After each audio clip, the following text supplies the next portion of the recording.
Sometimes the smallest acts of kindness can change everything. When your heart tells you to help, even when your mind warns against it, you might just discover something worth living for.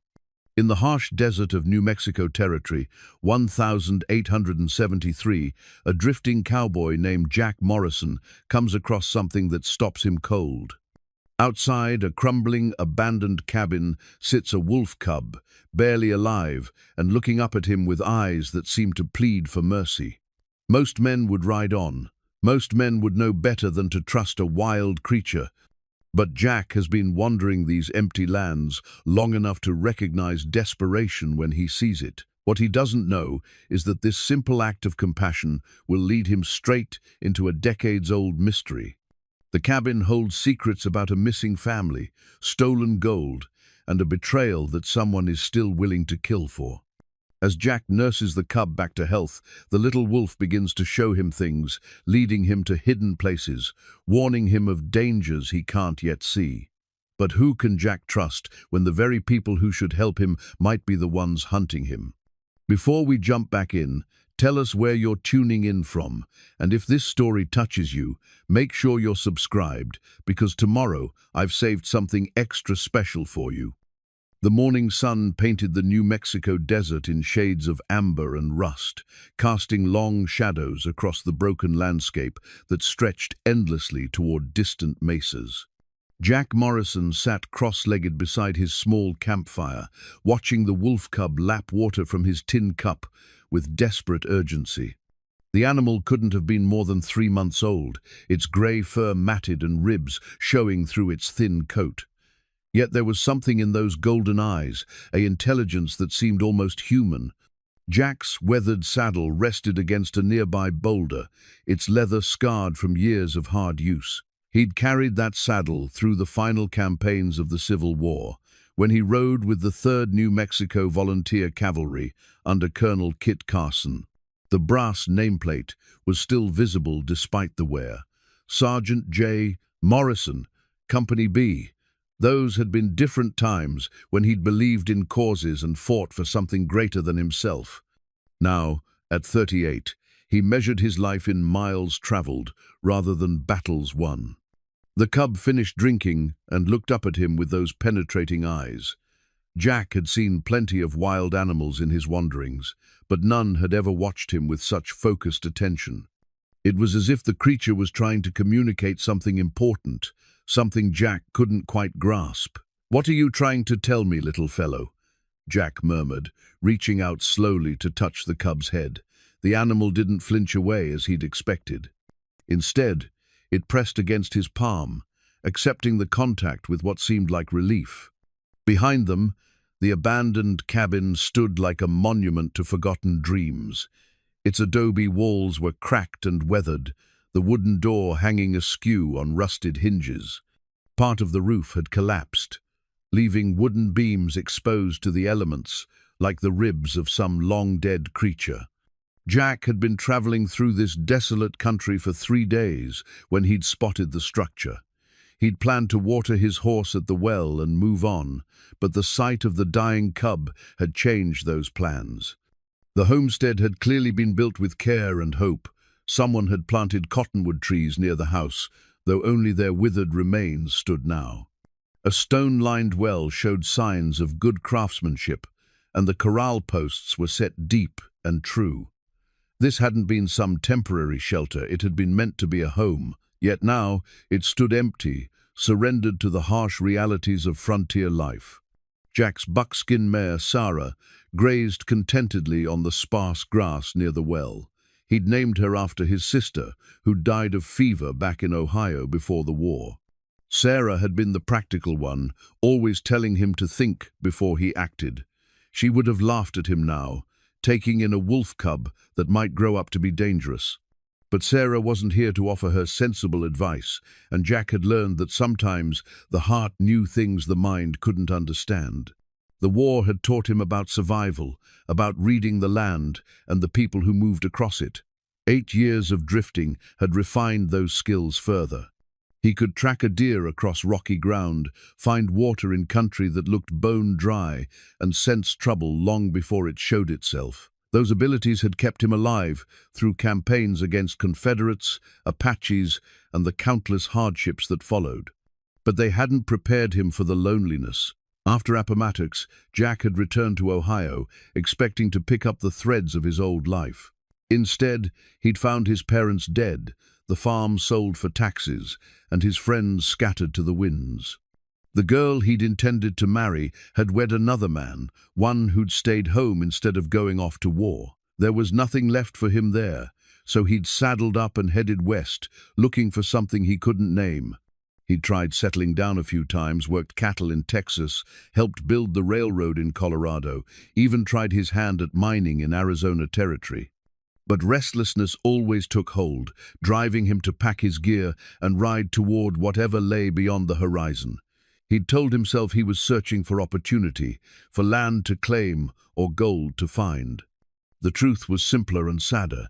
He was running from the weight of memories and the fear that he'd never again find anything worth staying for. The cub made a small, whimpering sound and struggled to its feet. Jack watched as the animal wobbled toward the cabin, looking back at him as if expecting him to follow. There was something deliberate about its movement, something that suggested purpose rather than random wandering. "You want me to look inside?" Jack asked, feeling slightly foolish for talking to the creature. The cub continued toward the open doorway, pausing at the threshold to look back again. Jack rose and followed, his hand instinctively checking the Colt .45 on his hip. The habit was so ingrained, he barely noticed doing it anymore. He'd learned early in the war that the difference between living and dying often came down to split-second reactions and careful preparation. The cabin's interior was dim and dusty, with afternoon sunlight streaming through gaps in the damaged roof. Animal droppings and wind-blown debris covered the floor, but Jack could still make out the remnants of a family's life. A wooden table sat overturned in one corner, its legs broken. Tin plates and cups were scattered across the floor, some dented as if they'd been thrown or knocked about during some violent struggle. But it was the saddle in the corner that truly caught his attention. It was cavalry issue, similar to his own but older, with the distinctive brass fittings and leatherwork that marked it as military surplus. Jack knelt beside it, running his fingers over the worn leather. Unlike his saddle, this one bore scars that spoke of hard use in civilian life. Rope burns on the horn, knife cuts in the leather, the kind of wear that came from working cattle or hauling supplies across rough country. The nameplate was still attached, though tarnished with age. Corporal M. Vasquez, Company F, 1st New Mexico Volunteer Infantry. Jack sat back on his heels, studying the saddle with new interest. Miguel Vasquez, a fellow veteran who'd made his way to this remote spot and tried to build a life. The infantry designation suggested he'd been a foot soldier who'd acquired the cavalry saddle later, probably when he'd taken up ranching or prospecting. Many veterans had done the same, trading their military equipment for civilian gear as they tried to forge new lives on the frontier. The cub had settled beside the saddle, watching Jack with those unnervingly intelligent eyes. It was almost as if the animal understood the significance of the discovery, as if it had deliberately led him to this particular spot. "Did you know him?" Jack asked quietly. "Miguel Vasquez, was he your master?" The cub's ears perked up at the sound of the name, and it made a soft, whining sound that seemed almost like recognition. Jack felt a chill that had nothing to do with the desert evening. If the cub had belonged to the family that lived here, where were they now? And why was their home abandoned, their possessions scattered and broken? He looked around the cabin with fresh eyes, noting details he'd missed before. Bullet holes in the far wall, barely visible in the dim light. Dark stains on the wooden floor that might have been blood. This hadn't been a simple abandonment. Something violent had happened here. Jack's military training kicked in, analyzing the scene like he would have during the war. Multiple bullet holes suggested a gun battle, not a single shot. The scattered belongings indicated a struggle, and the fact that valuable items like the saddle had been left behind suggested whoever had done this wasn't interested in robbery. The cub stood and walked to the far corner of the cabin, where it began pawing at something in the debris. Jack followed and knelt beside the small animal, brushing aside dust and scattered leaves to reveal what had caught its attention. It was a child's wooden toy, a small horse carved from pine, with wheels that had once allowed it to roll across the floor. The craftsmanship was careful and loving, the kind of thing a father might carve during long winter evenings while his family gathered around the fire. One of the wheels was missing, and the wood was weathered from exposure, but it was still recognizable for what it was. Jack picked up the toy and turned it over in his hands, feeling the weight of its implications. A family had lived here, Miguel Vasquez, his wife, and at least one child. They'd built a home, carved toys, lived their lives in this remote place. And then something had gone terribly wrong. The cub pressed against Jack's leg, looking up at him with those golden eyes that seemed to hold too much knowledge for such a young creature. Jack reached down and gently scratched behind its ears, feeling the animal lean into his touch. "I'm starting to think you've got quite a story to tell," he said softly, "and I'm beginning to wonder if I'm the right person to hear it." As the sun began to set, painting the desert in deeper shades of red and purple, Jack made his decision. He would stay here tonight, maybe longer. Something had happened to the Vasquez family, something that left their home in ruins and their wolf cub orphaned and starving. His conscience wouldn't let him simply ride away without trying to understand what had occurred. He'd been drifting for 8 years, moving from place to place without purpose or direction. Perhaps it was time to stop running and face whatever truth this broken homestead might reveal. Perhaps this small act of compassion, saving a dying wolf cub, was meant to lead him somewhere he needed to go. The cub curled up beside the cavalry saddle as if it belonged there, and Jack settled nearby to keep watch over both the animal and the mysteries that surrounded them. For the first time in years, he felt like he was exactly where he was supposed to be. The wolf cub's persistent whimpering woke Jack before dawn. He'd grown accustomed to the animal's needs over the past 2 days: water, food, and the comfort of knowing it wasn't alone. But this was different. The cub stood at the edge of their makeshift camp, looking toward a cluster of rocks about 50 yards from the cabin, its small body tense with purpose. Jack rolled out of his bedroll and checked his watch, a silver timepiece that had belonged to his father. 5:30 in the morning, with the first pale light of sunrise just beginning to touch the eastern peaks. The cub looked back at him, made that soft, whining sound again, then trotted purposefully toward the rocks. "All right, little fellow," Jack muttered, pulling on his boots. "Let's see what's got you so worked up." The cub moved with surprising energy for an animal that had been near death just days before. Jack's careful nursing, sharing his jerky, giving it fresh water, keeping it warm during the cold desert nights, had worked something close to a miracle. The ribs no longer showed so prominently, and the golden eyes held alertness rather than the dull glaze of starvation. At the base of the largest boulder, the cub began digging frantically in the sandy soil. Its small paws scattered dirt and small stones as it worked at something buried just below the surface. Jack knelt beside the animal and gently moved it aside, using his knife to probe the disturbed earth.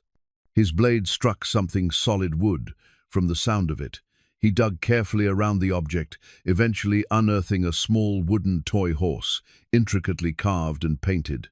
Unlike the weathered one he'd found in the cabin, this horse still showed traces of its original bright colors: red for the saddle, black for the mane, white for the markings on its face.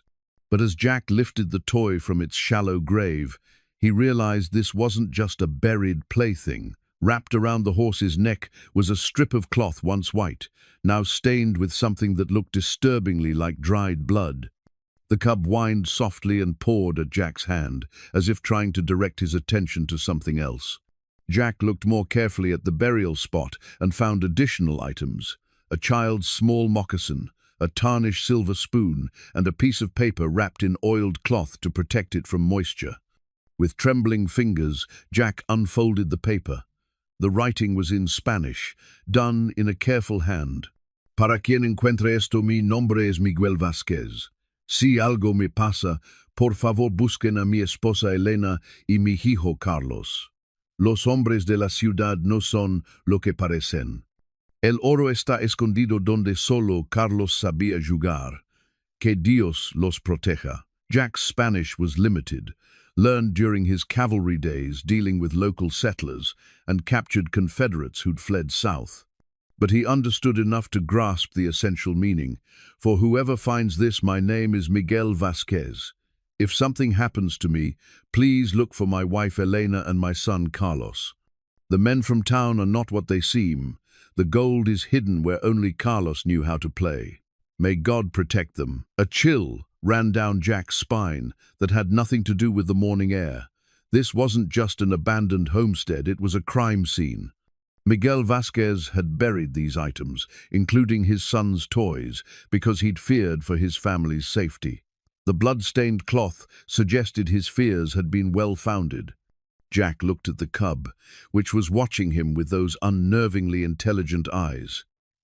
You knew this was here, didn't you? Someone taught you to guard this spot. The animal's behavior suddenly made more sense.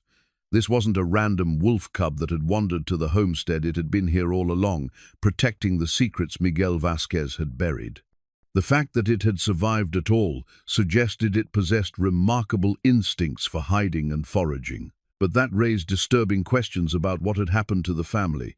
If Miguel had time to bury these items and write the note, he'd known trouble was coming. Yet the cabin showed signs of violence and sudden abandonment. Where were Elena and Carlos now? Jack walked back to the cabin with the cub trotting beside him, carrying the recovered items. In the growing daylight, he could examine the structure more thoroughly. The bullet holes in the wall were definitely from small-caliber weapons pistols, not rifles. That suggested close-quarters fighting, probably inside or very near the building. The dark stains on the floor looked more ominous in daylight. Jack had seen enough battlefields to recognize dried blood, and there was quite a lot of it, too much for someone to lose and walk away. Someone had died in this cabin, probably more than one person. But there were no graves nearby, no indication of where the bodies might be. Either the killers had disposed of them elsewhere, or Jack hardly dared hope some of the family had escaped.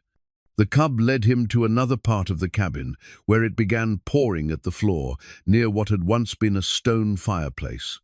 Jack knelt and examined the area, noting that several floorboards seemed loose.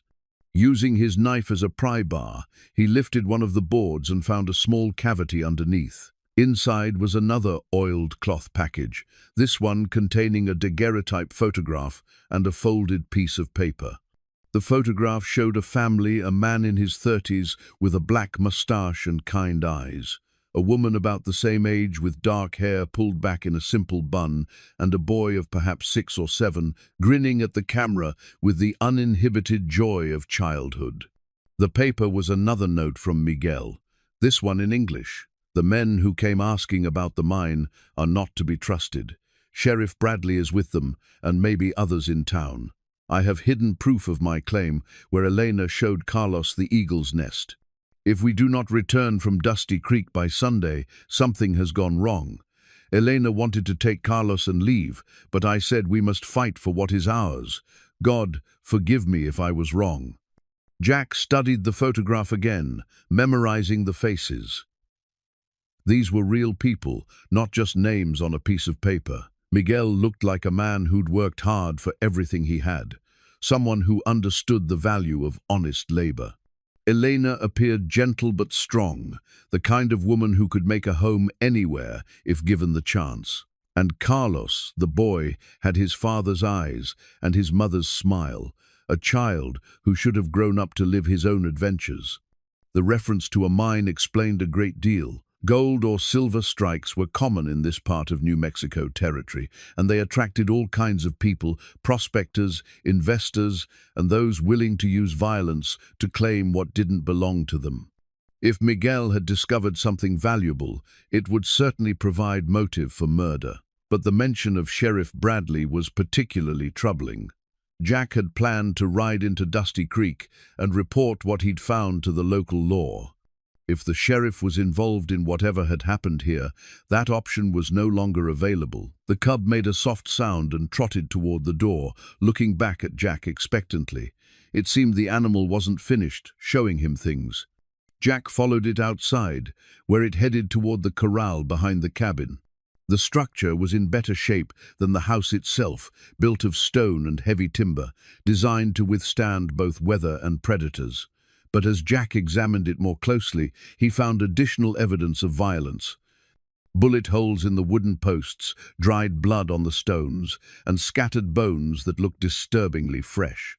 In one corner of the corral, partially hidden by fallen beams, Jack discovered something that made his blood run cold. A woman's shawl, torn and stained, caught on a piece of splintered wood. Beside it lay a child's small hat, crushed and dirty. The cub whined softly and pressed against Jack's legs, as if seeking comfort. Jack picked up the small animal and held it gently, feeling its rapid heartbeat against his chest. How much had this young creature witnessed? How long had it survived here alone, guarding the secrets of the dead? "I'm sorry, little one," Jack whispered. "I'm so very sorry." But sorrow wouldn't bring justice for the Vasquez family, and it wouldn't ensure that whoever was responsible faced consequences for their actions. Jack had found evidence of a terrible crime, but he was just one man in a vast territory where law was often uncertain and justice frequently took a personal form. The mention of hidden proof intrigued him. If Miguel had documentation of his mining claim, it might provide both motive for the murders and evidence against those responsible. The reference to where Elena showed Carlos the eagle's nest was cryptic, but the cub had already proven remarkably good at leading him to hidden things. Jack looked around the homestead with new understanding. This hadn't been a random act of violence or a robbery gone wrong. It had been a calculated murder, planned and executed by people who knew about Miguel's mine and wanted to claim it for themselves. The fact that Sheriff Bradley was involved suggested the conspiracy reached into the highest levels of local authority. As the sun climbed higher, Jack made his decision. He would stay and investigate further. The cub had brought him here for a reason, and he'd be damned if he'd ride away without understanding what had happened to this family. Miguel Vasquez had been a fellow soldier, a man who'd served his country and tried to build an honest life on the frontier.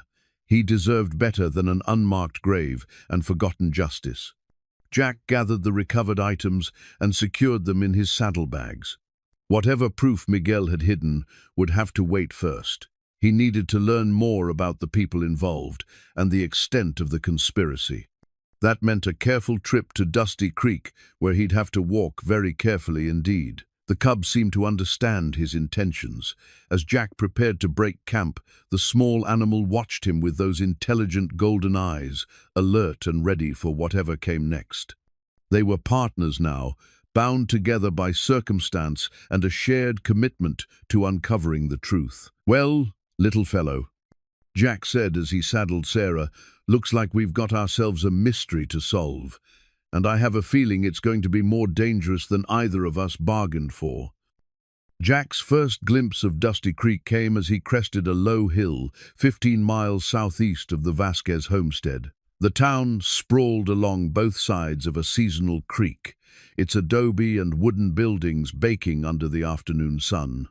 Smoke rose from several chimneys, and he could make out people moving along the main street signs of a community that seemed prosperous enough by frontier standards. The wolf cub rode in a makeshift sling across Jack's chest, hidden beneath his leather vest. The animal had grown surprisingly comfortable with travel, seeming to understand the need for concealment. Jack had decided to call him Scout, both for his apparent ability to find hidden things and in honor of the cavalry scouts who'd served with such distinction during the war. As they rode down the main street, Jack took careful note of the town's layout. The sheriff's office sat prominently near the center, flanked by a general store and what appeared to be a bank.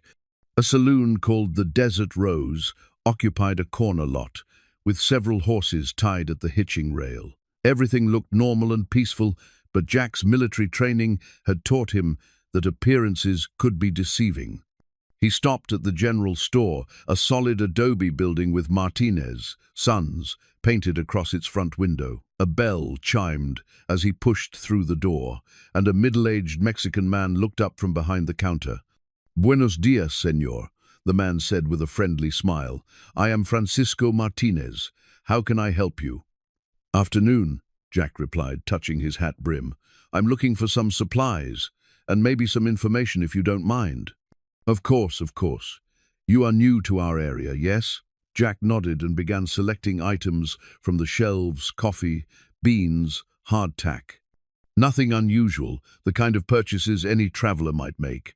"I've been exploring the country north of here, beautiful land, but seems pretty empty." Francisco's expression shifted almost imperceptibly. "Ah, see, much empty land up there. Not so good for farming, you understand. Very dry, very hard. I came across an old homestead. Looked like it had been abandoned for some time.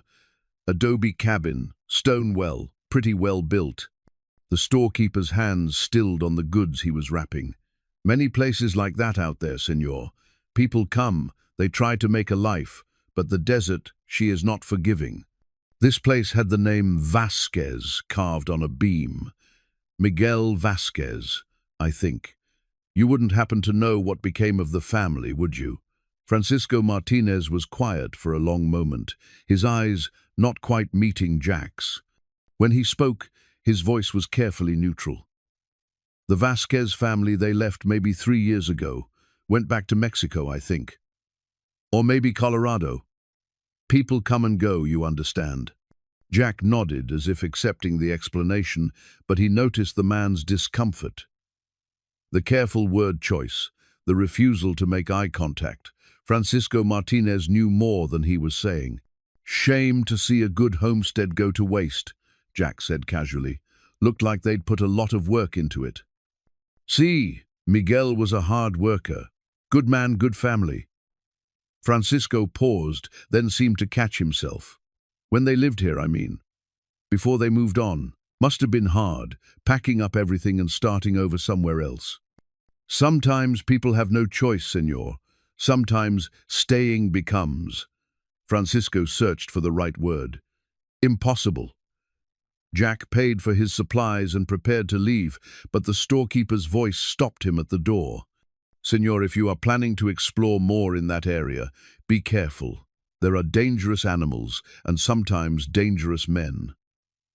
A traveler alone, he should be very cautious." The warning was delivered in a conversational tone, but Jack heard the underlying message clearly. Francisco Martinez was trying to protect him from something, possibly the same thing that had driven the Vasquez family from their home. Jack's next stop was the saloon, where he hoped to learn more without appearing too inquisitive. The Desert Rose was typical of frontier drinking establishments: rough wooden tables, a bar made from planks laid across barrels, and the inevitable poker game in progress near the back. A dozen men occupied the space, their conversation dying as Jack entered. He ordered whiskey from the bartender, a burly man with graying hair and forearms like tree trunks. "Name's Jack Morrison," he said by way of introduction. "Just passing through, thought I'd wet my whistle." "Tom Briggs," the bartender replied, pouring the drink. "Welcome to Dusty Creek. You traveling far?" "Been exploring the country north of here. Pretty empty land, but I heard there might be mining opportunities." Several men at the bar exchanged glances, and Jack caught the subtle shift in atmosphere. The mention of mining in connection with the Northern Territory had clearly struck a nerve. "Mining?" said a lean man with a weathered face and suspicious eyes. "What kind of mining you interested in, friend?" Jack shrugged and sipped his whiskey. "Whatever pays, I suppose. Gold, silver, copper, I've tried my hand at all of them. Heard there might be some promising prospects in this area." "You heard wrong," the man said flatly. "Ain't nothing up north worth digging for. Waste of time and money." "That's what I keep telling these prospectors," said another voice from behind Jack. He turned to see a tall man with a sheriff's badge pinned to his vest, Sheriff Bradley. according to Miguel's note. The man was younger than Jack had expected, maybe early 40s, with cold blue eyes and the kind of smile that never reached beyond his lips. "Sheriff," Jack acknowledged with a nod. "Tom Bradley." The sheriff extended his hand, and Jack shook it, noting the man's firm grip and calloused palms. "You're new in town." "Just passing through. Name's Morrison." "Well, Mr. Morrison, I hope you'll take some good advice. The country north of here can be dangerous for a man traveling alone. Apaches, mostly, but there are other hazards as well. I'd strongly recommend you avoid that area." Jack finished his whiskey and set the glass on the bar. "Appreciate the warning, Sheriff. I'll keep that in mind." As he prepared to leave, the sheriff's voice followed him. "You said you were interested in mining? There's plenty of opportunity south of here, towards Santa Fe. Much safer country, better prospects." "I'll consider that," Jack replied, but he noticed that Sheriff Bradley continued to watch him until he left the saloon. His final stop was the small hotel where he planned to spend the night. The proprietor, a thin woman named Mrs. Henderson, was more talkative than the others, but equally evasive when the conversation turned to the Northern Territory. "Oh, you don't want to go up that way, dear," she said as she showed him to his room. "Nothing but trouble in that direction. We had some folks try to settle up there a few years back, the Vasquez family. Nice people, but they had to leave. Dangerous country, you understand." "What kind of danger?" Mrs. Henderson's expression grew troubled. "Well, there were stories about claim jumpers, men who'd kill you for a patch of worthless ground. And the Apaches, of course, though they've been quiet lately. But mostly it was just the isolation, I think. Hard to make a living when you're so far from town." That evening, Jack sat in his hotel room with Scout hidden in his saddlebags, reviewing what he'd learned. Everyone in Dusty Creek knew about the Vasquez family, but their stories were carefully rehearsed and consistently vague. They'd moved away or gone back to Mexico, but no one could provide specific details about when or where. More troubling was the universal warning about the Northern Territory.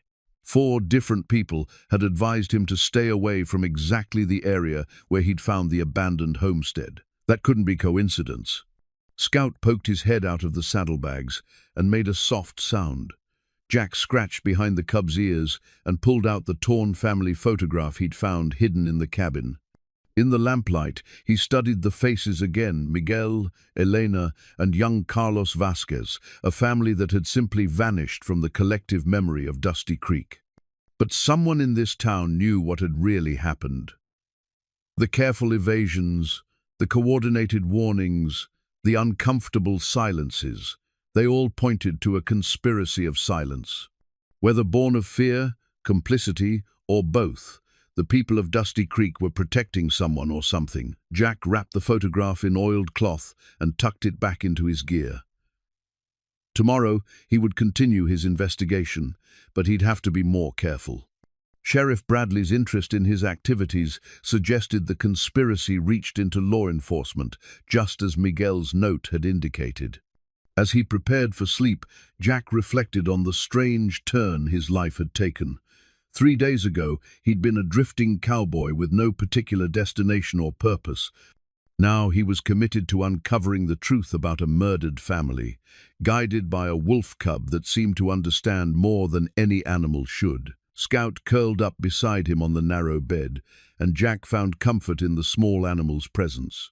They were partners now in something larger than either of them, bound by circumstance and a shared commitment to justice. Outside his window, Dusty Creek settled into evening quiet.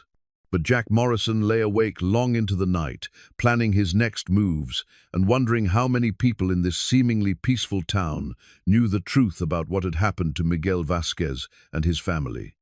The torn photograph held only half the story literally. Someone had kept the other half, the part that might identify all the people involved. Jack intended to find it, along with the proof Miguel had hidden and the answers that the good people of Dusty Creek seemed so determined to keep buried. Jack woke before dawn to find Scout pawing insistently at his saddlebags. The cub had discovered something during the night, a folded piece of paper that Jack was certain hadn't been there when he'd gone to sleep. Someone had entered his room and left a message. The paper bore a simple drawing, a crude map showing the area around the Vasquez homestead. Various locations were marked with X's, and one spot bore the notation Eagle's Nest E.V. Elena Vasquez had marked this map, probably showing her son Carlos the places that were special or significant to their family. At the bottom, written in a shaking hand, were the words, "Trust no one in town. They know you're asking questions.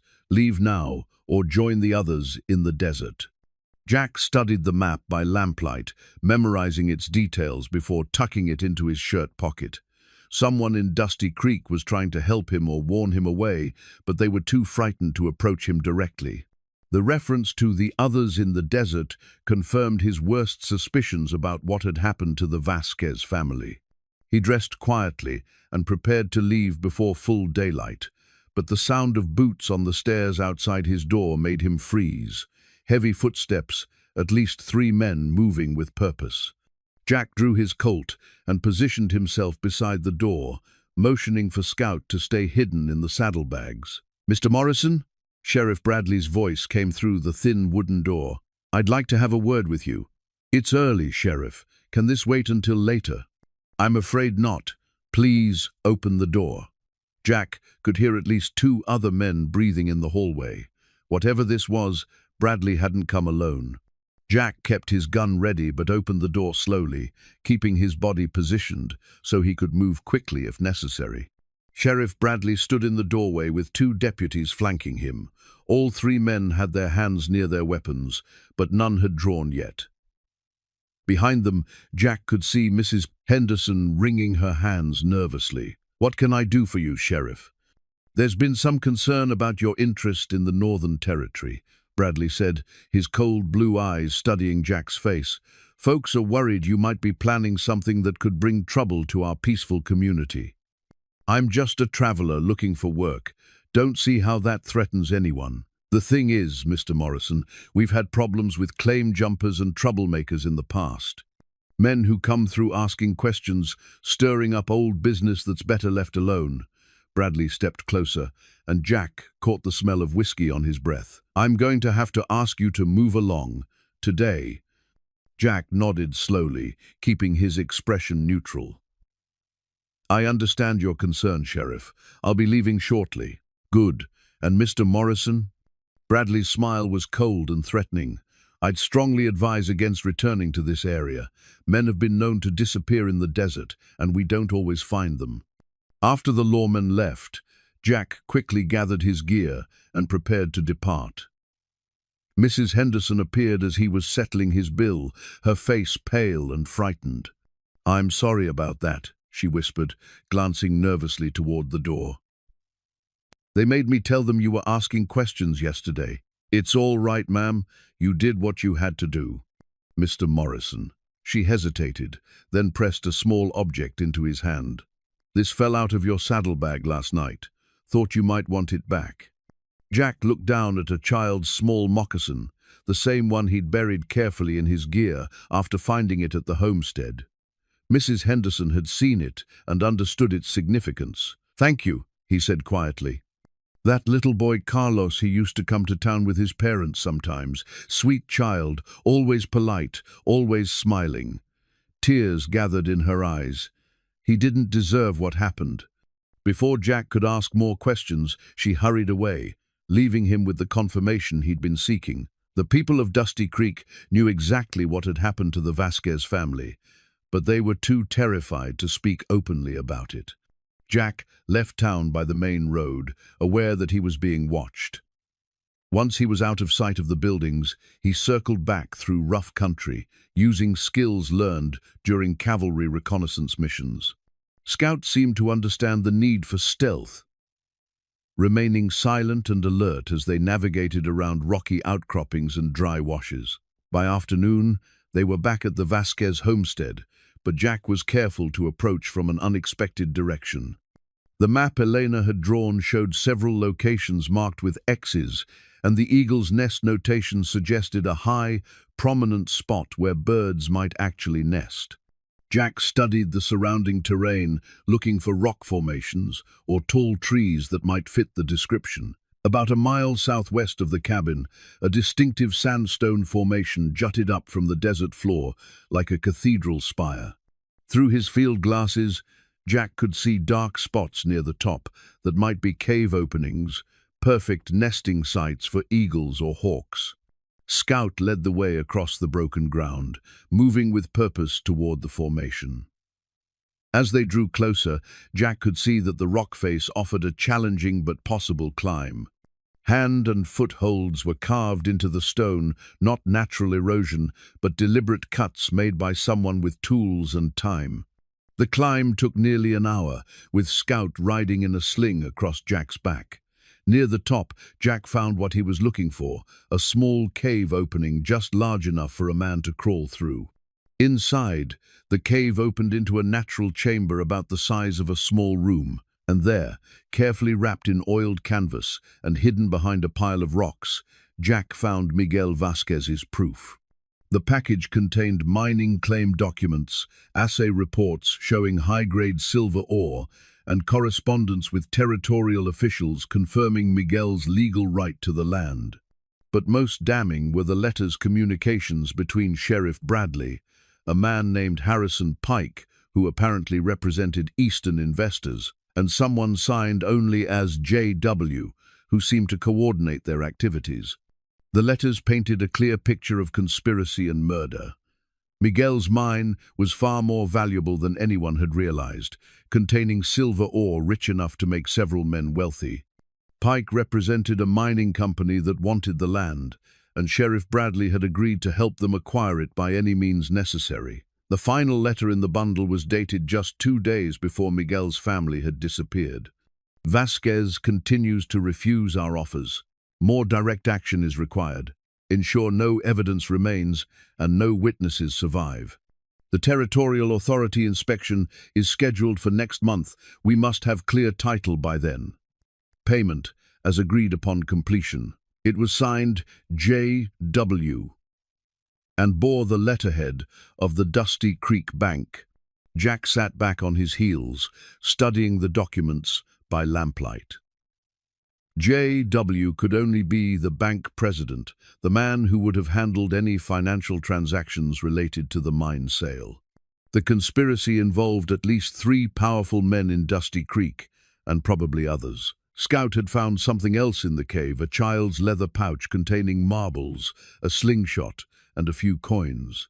Carlos Vasquez had used this cave as his secret hideout, the place where he played and hid his treasures. His mother had known about it and marked it on her map as Eagle's Nest, because that's what her son had called it. The pouch also contained a folded paper, a child's drawing showing stick figures of a family standing in front of a house. Below it, in careful letters, Carlos had written, "Mi familia," and drawn a small wolf beside the house. Even at age 6 or 7, the boy had been observant enough to include Scout in his picture of home. As Jack prepared to leave the cave, he heard the sound of horses approaching the base of the rock formation. Through a crack in the stone, he could see 4 mounted men circling the area. One of them was Sheriff Bradley. Jack extinguished his lamp and waited, hoping they would conclude he wasn't there and move on. But one of the riders had dismounted and was examining the ground near the base of the climb. "Fresh tracks," the man called up to Bradley. "Horse and maybe a dog." They went up the rock face. "Then we wait," Bradley replied. "He has to come down eventually, and when he does, we'll be ready for him." Jack checked his ammunition and considered his options. The climb down would leave him completely exposed, an easy target for anyone waiting below. But staying in the cave would only delay the inevitable. They could wait longer than his water would last. Scout seemed to sense the danger. The cub moved to the cave entrance and sniffed the air, then looked back at Jack with those intelligent golden eyes. For a moment, Jack could have sworn the animal was trying to tell him something. Then Scout disappeared through a crack in the rock that Jack hadn't noticed before a narrow opening barely wide enough for the small animal to squeeze through. A few seconds later, Jack heard commotion from below. "What the hell, there's a wolf down here." "Shoot it!" Gunshots echoed off the rock face, followed by shouting and the sound of horses moving quickly.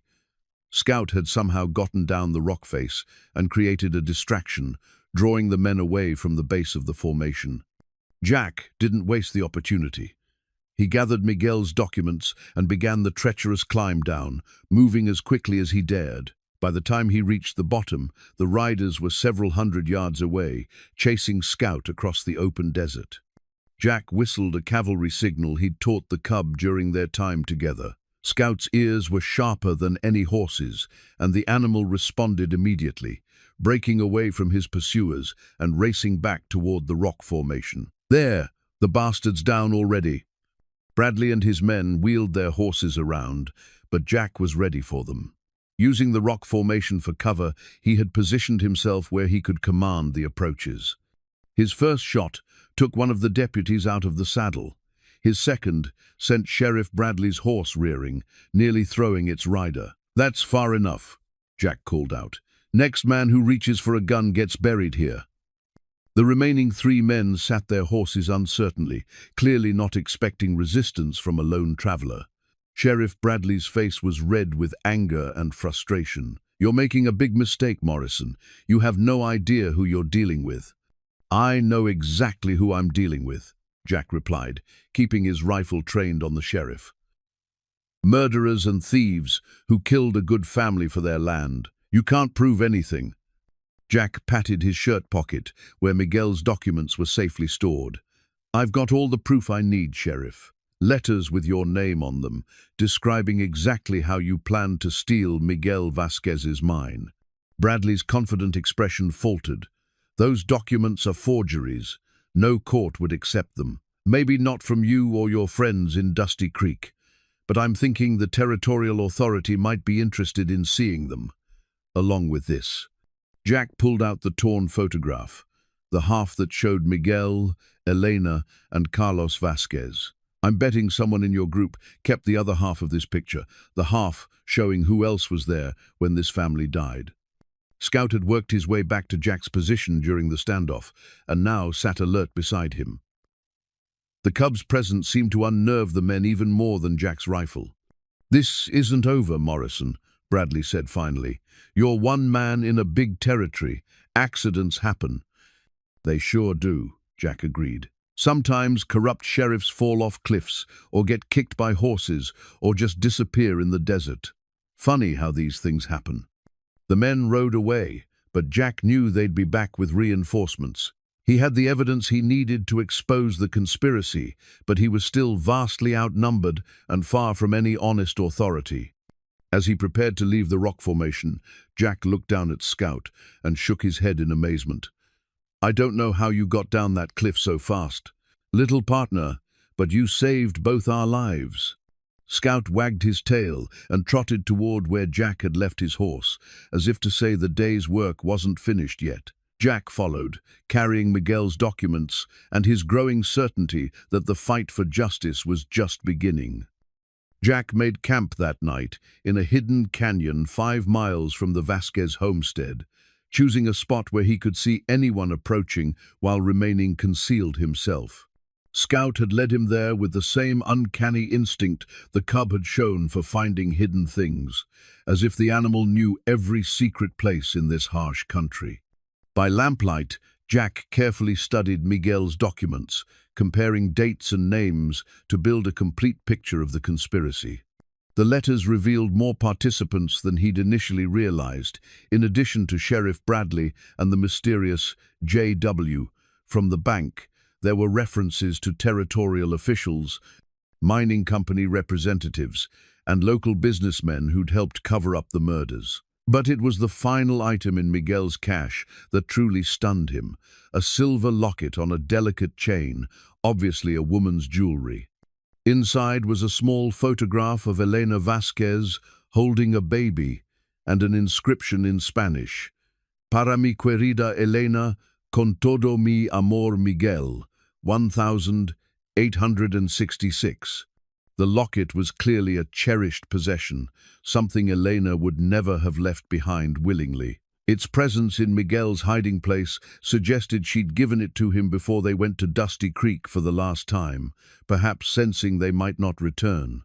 Scout seemed drawn to the locket, sniffing it carefully and making soft, whimpering sounds.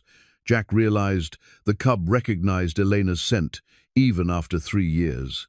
This small animal had belonged to the Vasquez family, had been loved and cared for by them, and had somehow survived their destruction. "She was your mistress, wasn't she?" Jack said softly, holding the locket where Scout could see it. "Elena took care of you, and when she knew they were in danger, she made sure you were hidden somewhere safe." The cub's response confirmed his suspicions. Scout pressed against the locket, then looked up at Jack with those intelligent golden eyes. There was something almost human in that gaze, a depth of understanding that reminded Jack of the expression he'd seen in the eyes of soldiers who'd witnessed too much death and violence. Jack secured the locket in his shirt pocket next to the documents. Elena Vasquez had been murdered for her husband's mining claim, but she would not be forgotten. Her locket would serve as evidence of the conspiracy and a reminder of the innocent lives lost to greed and corruption. The next morning brought an unwelcome discovery. Jack found fresh horse tracks around his campsite. Someone had located him during the night and observed his position without approaching. The tracks showed at least 3 riders, and their careful reconnaissance suggested professional experience rather than casual curiosity. "Looks like Sheriff Bradley brought in some help," Jack told Scout as they prepared to move. "Time to change our strategy." Instead of continuing to search for evidence, Jack decided to take the fight to his enemies. The documents Miguel had hidden provided enough proof to expose the conspiracy, but only if they reached honest authorities. That meant getting word to the territorial capital in Santa Fe, where Bradley's influence couldn't reach. But first, Jack wanted to know more about the man who'd signed himself J.W. at the Dusty Creek Bank. The letters suggested he was the operation's financial coordinator, the person who would have arranged payment for the murders and handled the fraudulent transfer of Miguel's mining claim. Jack's cavalry experience had taught him the value of reconnaissance, and he spent the morning observing Dusty Creek from a concealed position on the surrounding hills. Through his field glasses, he could see the normal patterns of daily life: people moving between buildings, wagons bringing supplies, children playing in the dusty streets. But he also noticed unusual activity around the sheriff's office. Men came and went at regular intervals, some carrying rifles. Guards had been posted at both ends of the main street, and riders departed town heading in different directions, probably search parties looking for him. The bank occupied a substantial brick building in the center of town, with J. Whitmore, President, painted on the front window. Jack memorized the name and studied the building's layout, noting the side entrance and the position of windows. If he could get inside Whitmore's office, he might find additional evidence linking the banker to the conspiracy. That afternoon, Jack implemented a plan that relied on misdirection and timing. He approached Dusty Creek from the east, allowing himself to be briefly visible to one of the guard posts before disappearing again. As he'd hoped, the alarm brought riders racing in his direction while the town's attention focused on the eastern approaches. Scout proved invaluable during the operation. The cub seemed to understand the need for stealth, moving silently through shadows and alerting Jack to any nearby humans. Together, they worked their way to the rear of the bank building, while the search parties crashed through the desert in pursuit of false trails. The bank's rear door was locked, but Jack had learned lock-picking from a former thief who'd served in his cavalry unit. Within minutes, he and Scout were inside the building, moving carefully through the darkened interior toward Whitmore's office. The office was larger and more luxurious than Jack had expected, with a heavy oak desk, leather chairs, and a safe built into the wall. But it was the framed photograph on Whitmore's desk that made Jack's pulse quicken. It showed the missing half of the torn family portrait he'd found at the homestead. This half of the photograph revealed the other people who'd been present when the picture was taken: Whitmore himself, standing beside Miguel with his hand on the prospector's shoulder, and Sheriff Bradley, positioned slightly behind the family group. The photo had been taken at the Vasquez homestead, probably during some social occasion or business meeting. But someone had carefully torn the photograph, keeping the half that showed the conspirators while leaving the family portion at the crime scene. It was evidence of their presence at the homestead, and possibly of their guilt about what they'd done. Jack searched Whitmore's desk and found additional correspondence related to the mining scheme. The letters revealed that the Eastern investors Pike represented were willing to pay enormous sums for Miguel's claim, far more than the Vasquez family could have imagined their land was worth. The silver deposit was apparently one of the richest ever discovered in New Mexico territory. But the most damaging evidence was Whitmore's personal ledger, which recorded payments made to various participants in the conspiracy. Sheriff Bradley had received $500. Someone identified only as Doc had been paid $200 for professional services, probably falsifying death certificates or disposing of bodies. Even Mrs. Henderson at the hotel had received $50 for information services. The ledger also showed a payment of $2,000 to H. Pike Final Settlement, suggesting the mining company representative had received a substantial bonus for completing the operation. Scout's low growl warned Jack that someone was approaching the bank. Through the window, he could see a man with a lantern walking toward the front door, probably Whitmore himself, coming to check on his business after the excitement of the search. Jack quickly photographed the relevant documents using a small camera he'd acquired during his travels, then gathered the original letters and the torn photograph. As footsteps approached the office door, he and Scout slipped out through the rear entrance, disappearing into the maze of alleys and side streets. They made it to their hidden camp without being detected, but Jack knew their time was running out. Whitmore would discover the break-in and realize that his carefully preserved evidence had been compromised. The conspiracy would either escalate their efforts to eliminate Jack, or they might cut their losses and flee the territory.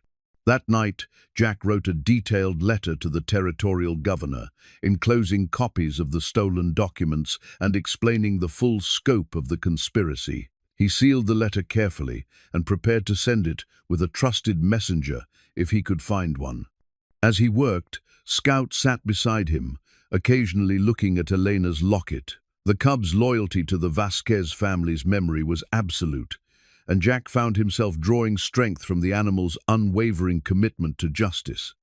"We're going to make this right," Jack promised, scratching behind Scout's ears. "Your family won't be forgotten, and the people who killed them won't escape punishment."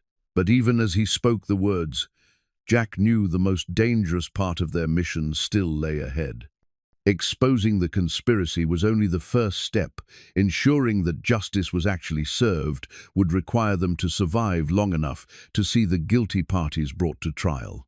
In the distance, Jack could see lights moving across the desert as search parties continued their hunt. Whitmore and his associates knew they were running out of time, and desperate men were capable of desperate actions. Jack checked his weapons and prepared for what might be their final confrontation. Tomorrow, he would either find a way to get his evidence to honest authorities, or he and Scout would make their last stand in the unforgiving desert that had already claimed too many innocent lives. Dawn brought the sound of riders approaching from multiple directions. Jack had expected pursuit, but the coordination and number of men suggested Whitmore had called in professional help. Through his field glasses, he counted at least a dozen horsemen moving in a systematic search pattern, closing off escape routes with military precision. Scout's behavior had grown increasingly agitated during the night.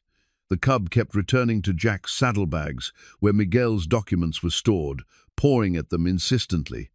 It wasn't until Jack examined the papers more carefully that he understood what had caught the animal's attention.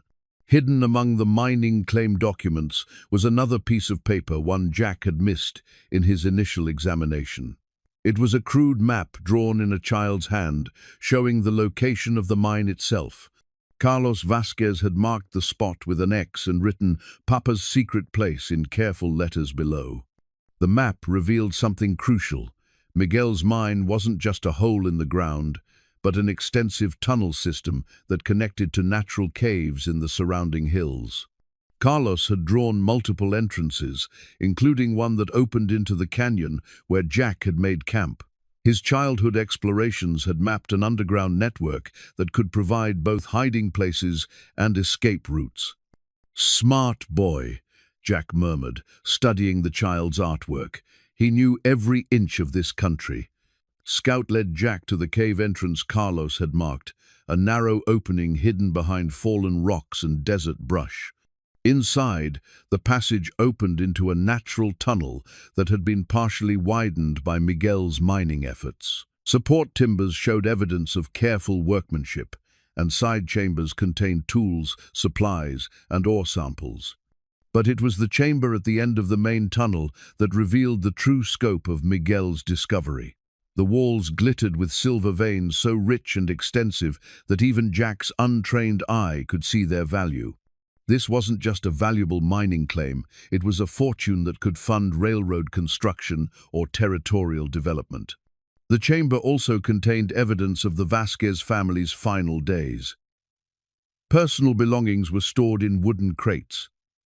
Elena's clothes, Carlos's toys, Miguel's books and papers. They'd moved their most precious possessions underground, probably planning to hide until the danger passed. In one crate, Jack found Miguel's cavalry discharge papers and service record. The document revealed something that made the conspiracy even more personal. Miguel Vasquez had served in the 1st New Mexico Volunteer Infantry during the same campaigns where Jack's cavalry unit had provided support. They'd fought in some of the same battles, defending the same territory they now called home. The discharge papers also contained a letter of recommendation from Miguel's commanding officer, praising his courage and reliability under fire. This wasn't just any prospector who'd been murdered for his claim. This was a fellow veteran who'd earned his place in this territory through service and sacrifice. Scout found something else in the chamber, a woman's shawl wrapped around a small bundle. Inside were letters Elena had written but never sent, addressed to her sister in Mexico. The letters described their growing fear as pressure mounted to sell the mine, and their decision to hide Carlos in the caves if violence threatened. One letter, dated just days before the family's disappearance, revealed Elena's desperation. "Querida Maria, the men from town grow more insistent each day. Miguel says we must fight for what is rightfully ours, but I fear for Carlos. If something happens to us, please know that we loved you and thought of home often." The little wolf Miguel brought home has become Carlos's constant companion. Perhaps God sent the animal to protect our son when we cannot. Jack's throat tightened as he read Elena's words. She'd known they were in mortal danger, yet she'd stayed with her husband rather than flee. And she'd recognized Scout's protective instincts even then, trusting the wolf cub to watch over her son. But if Elena had hidden Carlos in the caves, where was he now? The evidence suggested the entire family had been killed, yet no child's body had been found at the homestead. Jack began to wonder if Carlos might have escaped, or if his fate remained unknown. The question was answered when Scout led him to a side chamber Jack had initially missed. There, carefully arranged on a natural stone shelf, were the remains of a small grave. Wildflowers had been placed around a wooden cross bearing the inscription Carlos Miguel Vasquez, Hijo Querido, 1866, 1873. But the grave wasn't in the chamber itself, it was carved into an alcove that opened to the surface through a natural chimney in the rock.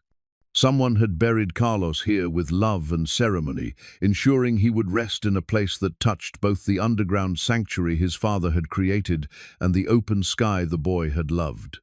Beside the grave, Jack found a leather journal in Elena's handwriting. The final entries told the story of their last days. Miguel went to town to make one final attempt at reasoning with them. He took his rifle and promised to return by sunset. When he did not come back, I knew the worst had happened. Carlos and I waited in the mine, but men came searching even here. My brave boy tried to defend me when they found us, but he was so small, so young. I pray God forgives them, for I cannot. The journal's final entry was written in a shaking hand. I will join Miguel and Carlos soon. The little wolf watches over me as I prepare their grave. If anyone finds this, please know that we died as we lived together and with love for each other. Do not seek revenge, but do not let our deaths be forgotten. Elena had survived long enough to bury her son and husband, protected by Scout's loyalty and her own fierce determination. Only then had she succumbed to her injuries, dying alone in the mine that had cost her family everything. Jack sat in the underground chamber, overwhelmed by the weight of the Vasquez family's tragedy. They'd been good people who'd worked hard for their success, only to be destroyed by men who valued money more than human life. Elena's final request, that their deaths not be forgotten, had become Jack's sacred obligation. Scout seemed to understand the significance of the moment. The cub sat beside Carlos's grave, as if maintaining a vigil he'd kept for 3 years. This was why the animal had survived, why it had led Jack to the truth. It was fulfilling Elena's trust that he would protect her family's memory. Outside, the searchers were getting closer.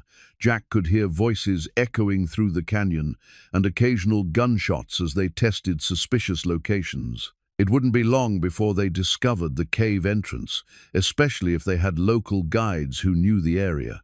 Jack gathered Elena's journal and the most important documents, leaving the family's personal belongings undisturbed. This chamber would serve as their memorial, a place where their love for each other would be preserved along with the evidence of their murders. As he prepared to leave, Jack made a solemn promise to the graves of Miguel, Elena, and Carlos Vasquez. Their deaths would not be forgotten, and their killers would face justice. Scout had kept faith with them for 3 years now. It was Jack's turn to honor their memory. The underground tunnels provided several escape routes, just as Carlos's map had indicated. Jack chose a passage that led northwest, away from the main search area. Scout moved confidently through the darkness, his familiarity with the tunnel system evident in every step. They emerged from a hidden entrance 2 miles from their original position, well behind the line of searchers. But Jack knew they couldn't keep running forever. Eventually, he would have to make a stand and fight for the justice the Vasquez family deserved. The evidence he now carried could expose the entire conspiracy, but only if it reached honest authorities. That meant either getting to Santa Fe himself or finding someone trustworthy to carry his message. In a territory where corruption reached from local sheriffs to territorial officials, that would be the most dangerous challenge yet. As they moved through the desert toward an uncertain future, Jack reflected on how much his life had changed since finding a dying wolf cub outside an abandoned cabin. He'd discovered purpose, found a cause worth fighting for, and formed an unlikely partnership with an animal that seemed to understand the difference between right and wrong better than most humans. Scout trotted beside him, alert and determined, carrying the responsibility Elena had given him with unwavering loyalty. Together, they would ensure that the Vasquez family's story reached the world, no matter what dangers lay ahead. Jack and Scout had traveled only a few miles when they encountered something that changed everything. A lone rider approaching from the south, moving with the measured pace of someone who wasn't afraid of being followed. As the figure drew closer, Jack could see it was an older man wearing a blue cavalry uniform with sergeant's stripes, active military, not a veteran. The soldier raised his hand in greeting and rode directly toward them, showing no fear despite Jack's obvious wariness. When he was close enough to speak without shouting, the man called out, "Sergeant Morrison, I'm Sergeant William Hayes, Territorial Command. I've been looking for you." Jack kept his hand near his gun, studying the stranger. "How do you know my name?" "Colonel Patterson sent me, your old commanding officer from the 3rd New Mexico Cavalry." Hayes dismounted and approached slowly, his hands visible and empty. He received a letter from Miguel Vasquez about 3 months ago, asking for help with some trouble he was having with local authorities. The revelation hit Jack like a physical blow. Miguel wrote to Patterson? Indeed he did.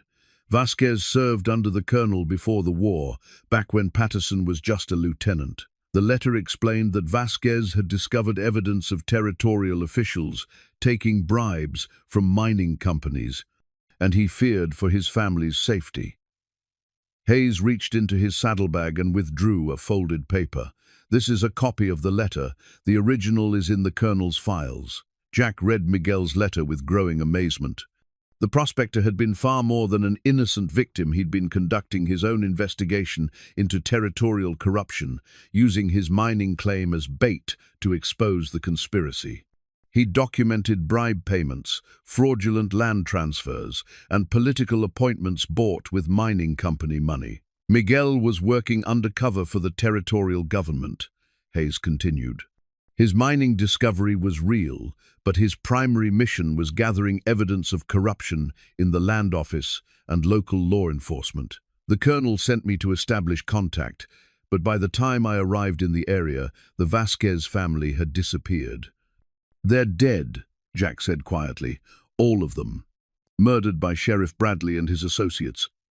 Hayes's expression grew grim. We suspected as much when Miguel failed to report. The colonel has been waiting for proof before moving against the conspirators. Your telegram from Las Cruces indicated you'd found that proof. Jack stared at the sergeant. I never sent any telegram. Someone using your name reported the discovery of Miguel's documents and requested military assistance. The message was sent 3 days ago from Las Cruces, asking for support in bringing the conspirators to justice. Hayes studied Jack's face. If you didn't send it, who did? The answer came to Jack with startling clarity. Miguel left instructions for someone else, a backup plan, in case his investigation was discovered. He thought of the mysterious person who'd left the map in his hotel room, the warning about being watched. Someone in Dusty Creek has been protecting his evidence all along.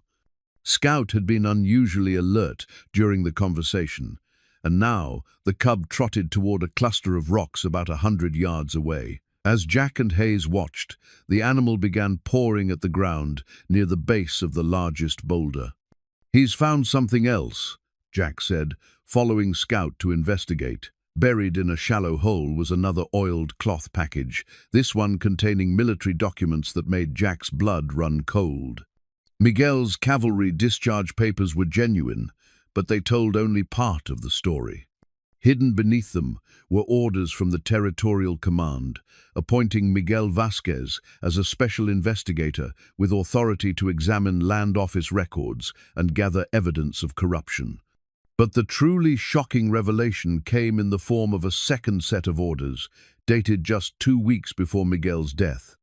These papers appointed Jack Morrison as Miguel's replacement, with instructions to continue the investigation if the original agent was compromised. How is this possible? Jack demanded, showing the orders to Hayes. I never received these documents. I didn't even know Miguel existed until I found his homestead. Hayes examined the papers carefully. The orders are genuine. I recognize Colonel Patterson's signature and the official seals. But the delivery method was obviously compromised. Miguel must have arranged for them to be buried here, knowing you'd eventually be led to this spot.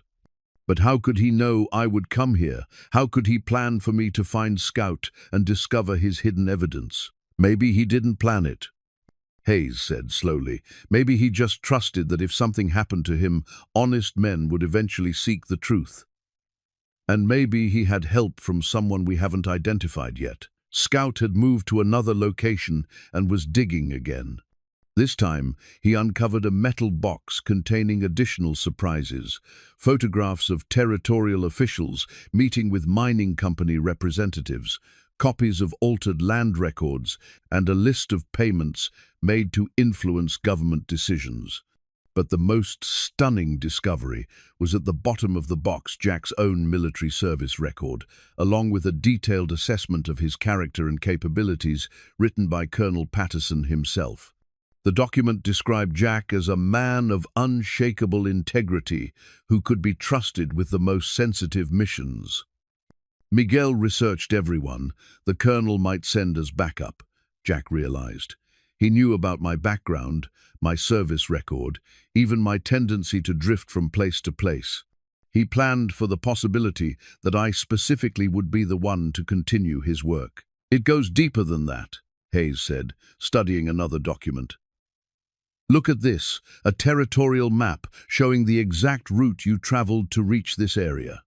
Miguel tracked your movements for months, waiting for you to come close enough to be guided here. The implications were staggering. Jack's encounter with Scout hadn't been random chance. It had been an elaborate plan set in motion by a man who'd understood that justice sometimes required faith in strangers. Miguel had trusted that Jack would have the integrity to pursue the truth and the courage to see it through to the end.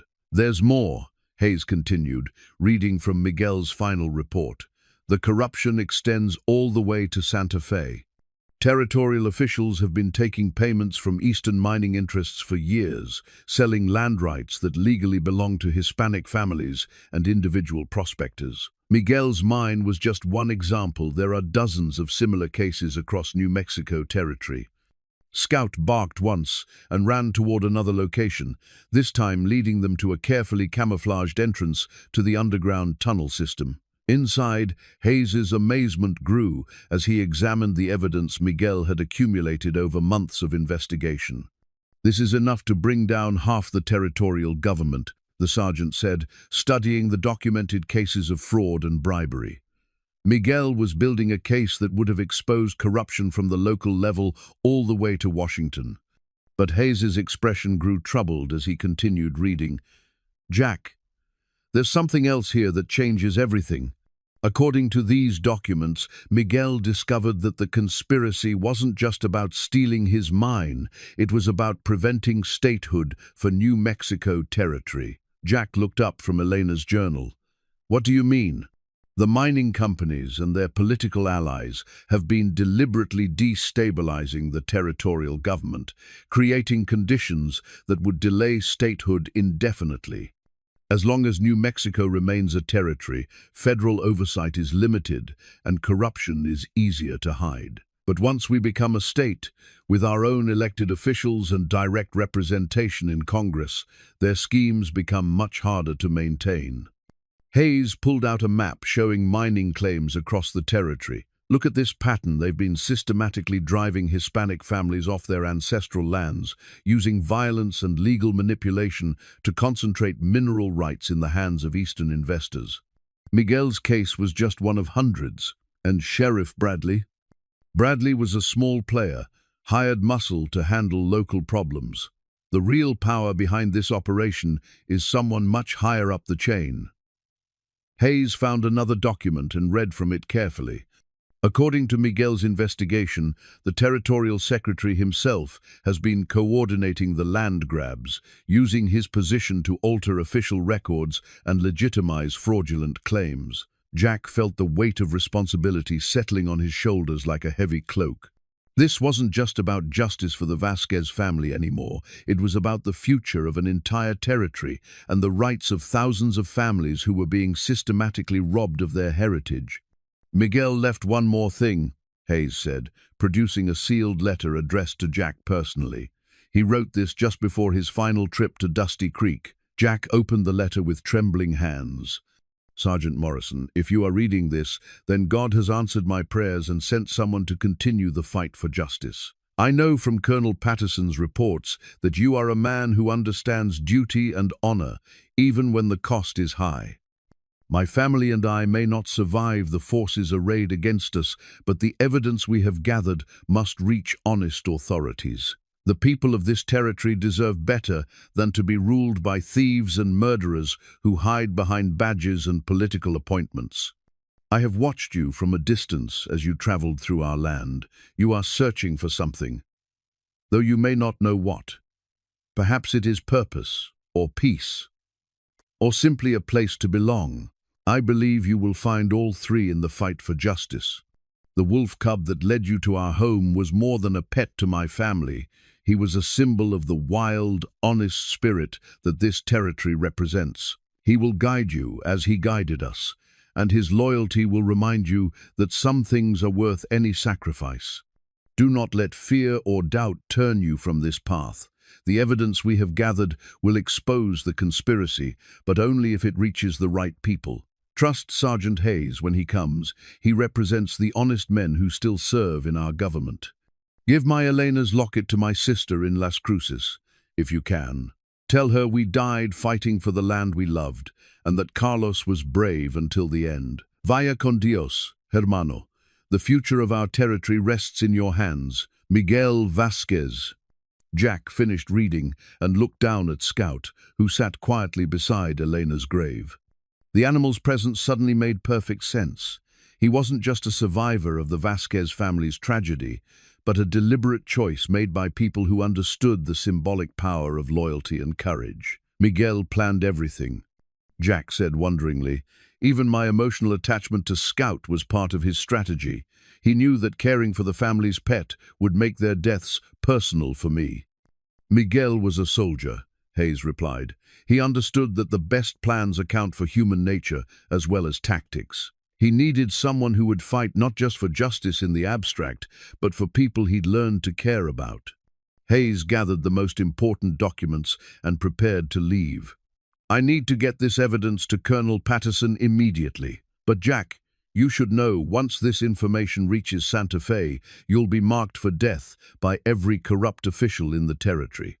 Miguel's investigation named names, and those people will do anything to prevent prosecution. Jack looked around the underground chamber where the Vasquez family had made their final stand. Elena's shawl still lay where she'd placed it, and Carlos's toys were arranged as if he might return to play with them at any moment. These people had died for their principles, trusting that someone would eventually continue their fight. I can't run now, Jack said finally. Miguel trusted me with this responsibility, and his family deserves justice. Besides, where would I go? They'll hunt me no matter what. Scout seemed to approve of the decision. The cub had led Jack this far, revealing secrets and guiding him to evidence that could change the territory's future. Now it was time to finish what the Vasquez family had started. There's something else, Hayes said, checking his watch. Miguel's contact in Dusty Creek, the person who sent that telegram using your name, is supposed to meet us at the old Spanish mission ruins tonight. Whoever it is has been protecting Miguel's secrets for 3 years, waiting for the right moment to act. That's a risk, Jack said. It could be a trap. Everything we do from now on will be a risk, Hayes replied. But Miguel trusted this person enough to share his plans. If we're going to succeed, we need all the allies we can find. As they prepared to leave the underground chamber, Jack took one last look at the evidence of the Vasquez family's love and courage. Elena's final letter to her sister, Carlos's childish drawings of their home, Miguel's careful documentation of the conspiracy that had destroyed them, all of it, spoke to the kind of people they had been and the legacy they'd left behind. Scout trotted toward the tunnel entrance, looking back to ensure Jack was following. The animal's mission was nearly complete, but there was still work to be done. The truth had been revealed, allies had been found, and the evidence was ready to be presented. Now came the most dangerous part, ensuring that justice was actually served and that the Vasquez family's sacrifice would not be in vain. The Spanish mission ruins stood silhouetted against the evening sky, like the skeleton of some ancient giant. Built by Franciscan missionaries decades earlier and later abandoned during Apache raids, the crumbling stone walls and collapsed bell tower created an atmosphere of both reverence and melancholy. It was, Jack reflected, an appropriate place for the kind of meeting that might determine the fate of an entire territory. Scout had been unusually restless during their approach to the ruins, alternating between excited alertness and nervous pacing. The cub clearly recognized this place, suggesting the Vasquez family had brought him here before. Perhaps they'd use the isolated location for clandestine meetings with their mysterious contact, the person who'd been protecting Miguel's secrets for 3 years. Sergeant Hayes checked his watch as they took positions among the fallen stones. According to the telegram, our contact should arrive by sunset. That gives us about 30 minutes to prepare. Jack studied the surrounding terrain through his field glasses, noting potential ambush sites and escape routes. His cavalry training had taught him never to trust completely in any meeting, no matter how well-intentioned. Too many good soldiers had died because they'd failed to plan for betrayal. "Movement to the south," Hayes whispered, pointing toward a dust cloud rising in the distance. "Single rider, coming fast." Through his glasses, Jack could see a woman riding a bay mare with the skill of someone who'd spent her life in the saddle. She wore the practical clothing of a ranch hand or prospector: leather pants, cotton shirt, and a wide-brimmed hat that shadowed her face. Most surprising of all, she rode with a rifle across her saddle and moved with the caution of someone who understood danger. Scout's excitement increased as the rider approached. The cub whined softly and strained toward the woman, his tail wagging with what appeared to be recognition. "Easy, boy," Jack murmured, keeping the animal close. "Let's see who we're dealing with before we trust anyone." The woman dismounted about 50 yards from the ruins and called out in Spanish. "Miguel, are you there? I have the information you requested." Her voice carried clearly across the desert air, and Jack realized she was using the same code phrase Miguel might have established years ago. She was being cautious, testing to ensure she was meeting the right people. Hayes stood up slowly, his hands visible and empty. "Miguel is gone," he called back in Spanish. "But his work continues. We have come in his place." The woman approached carefully, leading her horse and keeping her rifle ready. As she drew closer, Jack could see that she was perhaps 40 years old, with the weathered features of someone who'd spent her life working outdoors. Her eyes were intelligent and watchful, constantly scanning the ruins for signs of danger. "I am Maria Santos," she said when she was close enough to speak normally. "Miguel was my cousin. When he did not return from his last meeting in Dusty Creek, I knew the worst had happened." Jack studied her face and saw the family resemblance, the same strong cheekbones and determined expression he'd noted in the photograph of Miguel. "You're the one who sent the telegram using my name." "See, Miguel told me about you, about the plans he had made if his investigation was discovered. He said you were a good man who would fight for justice if given the chance." She looked down at Scout, who was straining to reach her. "And I see that Lobo remembers me." Lobo, that's what Carlos called him. It means wolf in Spanish, but the boy thought it was a more grown-up name than what we usually call puppies. Maria knelt and allowed Scout to approach, scratching behind his ears with obvious affection. "This little one has been very brave, protecting the family's secrets all this time." Scout Lobo pressed against Maria with obvious joy, and Jack realized the animal had been waiting for this reunion as much as he'd been waiting to guide someone to the truth. The cub had known all along that Maria would eventually appear, just as Miguel had planned. "What can you tell us about the conspiracy?" Hayes asked, settling into a businesslike tone. "We found Miguel's evidence, but we need to understand the current situation." Maria's expression grew grim. "It is worse than when Miguel was alive. After his death, Sheriff Bradley and his associates became bolder. They have driven 3 more families from their land, always using the same methods: accusations of claim jumping, mysterious fires, and violence when people refuse to sell." She reached into her saddlebag and produced a leather portfolio. "I have been continuing Miguel's work, documenting every case of fraud and intimidation. But the corruption has spread further into the territorial government. Even some of the officials Miguel trusted have been compromised." Hayes examined the documents Maria provided, his expression growing increasingly troubled. "This shows coordination between local officials and the territorial secretary's office. They're not just stealing individual claims, they're manipulating the entire land approval process." "There is more," Maria continued. 3 days ago, I learned that territorial officials are planning to meet with Eastern investors next week at a ranch near Las Cruces. They will sign agreements transferring thousands of acres of Hispanic family land to mining companies, all based on fraudulent documentation. Jack felt a chill of recognition. Las Cruces, that's where Miguel's sister lives, isn't it? Elena's sister, who was supposed to receive her locket. See, Rosa Morales. She has been caring for other families who lost their land, providing shelter and legal assistance when possible. But if this meeting takes place, even her ranch will be at risk. Hayes was studying a map Maria had provided, noting the locations of various land claims and the pattern of fraudulent transfers. If we could disrupt this meeting, present evidence of the conspiracy while all the major players are gathered in one place. It would be incredibly dangerous, Jack observed. We'd be outnumbered and far from any honest authority. But it might be our only chance, Maria said firmly. Once these papers are signed, the territorial courts will be powerless to reverse the transfers. The corruption will become legally unassailable. Lobo had been sitting quietly during their discussion, but now the cub stood and trotted toward the ruin's main entrance. There, hidden among the fallen stones, he began pawing at something buried in the rubble. He has found something else, Maria said, following the animal. Miguel used to bring Carlos here to play, and sometimes they would hide things in the old chapel. Working together, they cleared away stones and debris to reveal a metal box similar to the ones they'd found at other locations.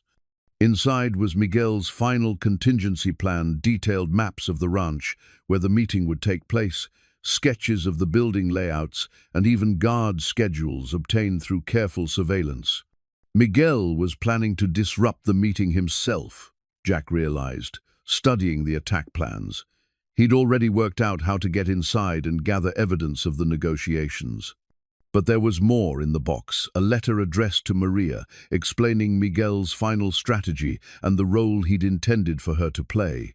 As she read, her expression shifted from sadness to determination.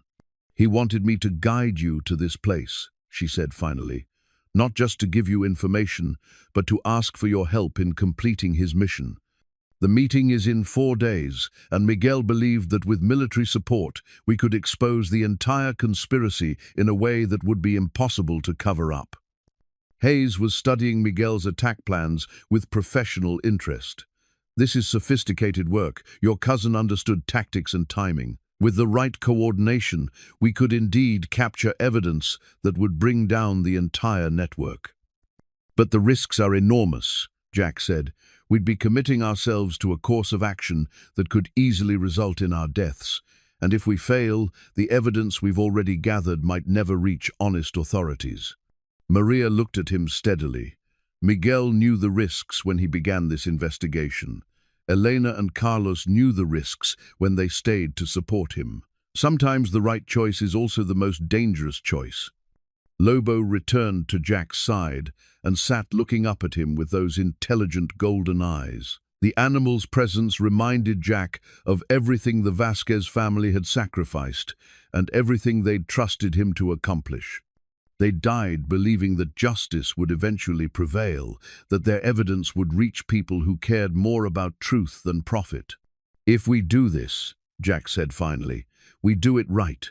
Full military coordination, proper backup plans, and an escape route that doesn't depend on luck. Miguel's family has already paid the price for this investigation. I won't see anyone else die unless we have a real chance of success." Hayes nodded approvingly. "Colonel Patterson can provide a small unit of trusted men, enough to ensure we have adequate support. But the timing will be crucial. We'll have only one opportunity to gather the evidence and get it to safety." As they finalized their plans, Jack reflected on how much his life had changed since finding a dying wolf cub outside an abandoned cabin. He'd begun this journey as a drifting cowboy with no particular purpose or direction. Now, he was preparing to risk everything in a fight for justice that would determine the fate of families across New Mexico territory. Maria gathered Miguel's final documents and prepared to leave. I will contact Rosa Morales and ensure she knows to expect us. The ranch where the meeting will take place belongs to one of the conspirators, but Rosa knows the area well. She can provide local support. Lobo seemed reluctant to see Maria go, whining softly as she mounted her horse. But when she whistled to him, he looked at Jack, as if asking permission to choose his own loyalty.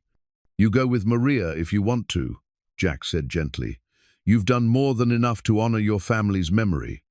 But Lobo simply sat down beside Jack's feet and looked up at him with unmistakable determination. The cub had made his choice. He would see this mission through to the end, just as he'd been doing for 3 years. As Maria rode away into the gathering darkness, Jack and Hayes began their own preparations for the most dangerous part of their mission. In 4 days, they would either expose the conspiracy that had destroyed the Vasquez family, or they would join them in the desert graves that seemed to be the fate of anyone who stood up to territorial corruption. Lobo pressed against Jack's leg, offering the same loyalty and courage that had sustained him through 3 years of waiting. Together, they would honor the trust Miguel had placed in them, whatever the cost. The Morales Ranch lay in a valley 15 miles east of Las Cruces. Its adobe buildings clustered around a central courtyard like a small fortress. As Jack and Sergeant Hayes approached in the pre-dawn darkness, they could see the careful defensive preparations Miguel had planned. Thick walls with few windows, a single main entrance that could be easily controlled, and clear fields of fire in all directions. Rosa Morales met them at the gate, a woman in her 50s, with Elena's gentle eyes and Miguel's determined jaw. She embraced Jack without speaking, then knelt to greet Lobo with tears streaming down her weathered cheeks. "Elena's little guardian," she whispered in Spanish, holding the wolf cub close. "You have brought them home to me at last." Inside the ranch house, Rosa had prepared everything according to Miguel's contingency plans. A detailed map of the target ranch covered the kitchen table, marked with guard positions, building layouts, and escape routes. Weapons were cleaned and ready, supplies were packed, and horses were saddled for quick departure. "The meeting begins at noon," Rosa explained, pointing to the largest building on the map. They chose Fernando Gutierrez's ranch because it is isolated, and he owes money to the mining companies. He will do whatever they tell him to keep his land. Hayes studied the tactical situation with professional interest. "How many men are we expecting?" "Perhaps 20 in total. Territorial Secretary James Wilson will arrive with his bodyguards, and the mining company representatives will bring their own security. Sheriff Bradley and his deputies will provide additional muscle." Rosa's expression hardened. "They feel safe because they believe all the witnesses to their crimes are dead." Jack examined Miguel's rifle, which Rosa had preserved along with the rest of his gear.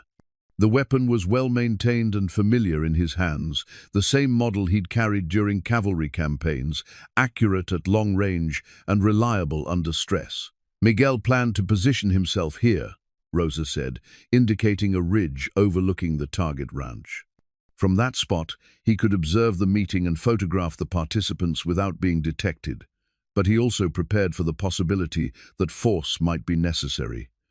The plan was audacious in its simplicity. While Hayes and his military unit created a distraction at the main entrance, Jack would infiltrate the meeting from the rear and gather photographic evidence of the conspiracy. Rosa and Maria would remain at predetermined positions to relay signals and provide escape routes if things went wrong. But Jack knew that even the best plans rarely survived contact with reality. Too many variables could go wrong: unexpected guards, changes in timing, or simple bad luck that could turn their mission into a massacre.